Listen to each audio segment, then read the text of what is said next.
आध्यात्म का सीधा सा अर्थ है अपने अस्तित्व की ओर कदम बढ़ाकर अपने आप को जानना, अपने स्वभाव से परिचित होना। आत्मा में प्रवेश करने का नाम ही आध्यात्म है। जब आध्यात्म की राह चलते हैं तो शोक, संशय, द्वंद्व नहीं रहेगा और प्रसन्नता, आनंद, उल्लास, उत्सव धर्मिता तथा जीवन में धन्यता और प्रेम व शांति का अनुभव होता है। अध्यात्म और कुछ नहीं, अपने स्वभाव में लौटने की उच्च अवस्था है, जहाँ शांति व शाश्वत आनंद, ज्ञान का परम प्रकाश विद्यमान है। इसीलिए विद्वानों ने कहा है कि आध्यात्मिकता का ही दूसरा नाम प्रसन्नता है। जो प्रफुल्लता से जितना दूर है, वह ईश्वर से भी उतना ही दूर है। वह न आत्मा को जानता है, न परमात्मा की सत्ता को।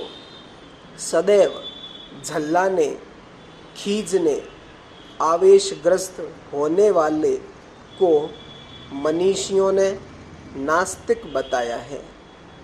आनंद को देख न पाना मनुष्य की अपनी समझने की भूल है।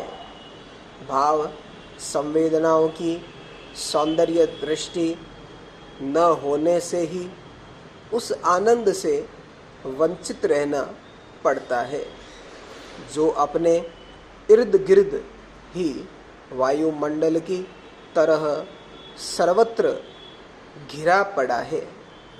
आनंद भीतर से उमड़ता है। वह भाव, संवेदना और शालीनता की परिणति है। बाहर की वस्तुओं में उसे खोजने की अपेक्षा अपनी दर्शन दृष्टि का परिमार्जन होना चाहिए। सुकरात ने एक बार अपने शिष्यों से कहा था, संतोष ईश्वर प्रदत्त संपदा है और तृष्णा अज्ञान के द्वारा थोपी गई निर्धनता। आनंद के लिए किन्हीं वस्तुओं या परिस्थितियों को प्राप्त करना आवश्यक नहीं और न ही उसके लिए किन्हीं व्यक्तियों के अनुग्रह की आवश्यकता है। वह अपनी भीतरी उपज है। आनंद की उपलब्धि केवल एक ही स्थान से होती है, वह है आत्मभाव। अतः परिणाम में संतोष और कार्य में उत्कृष्टता का समावेश करके उसे कभी भी, कहीं भी और कितने ही बड़े परिमाण में पाया जा सकता है।